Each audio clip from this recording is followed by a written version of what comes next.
শুভ সন্ধ্যা। সবাই কেমন আছি? আজকে আপনাদের সাথে শেয়ার করব এই প্রদীপ সোনার জন্ম কাহিনী।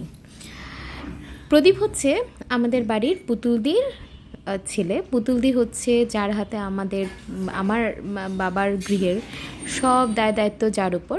তো এই হচ্ছে সেই পুতুলদি। ও কখনো জন্মের পর থেকে এ অবধি ওর জন্মদিনে কেক এভাবে ঘটা করে কোনো দিনও করা হয়নি।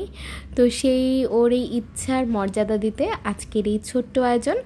সেই সাথে সামিল হয়েছে আমাদের নীলাদ্রি সোনা। বাবা সাথে কেক কেটে দিচ্ছে, আর সেই কেক খাইয়ে দেওয়া হচ্ছে প্রদীপ সোনাকে।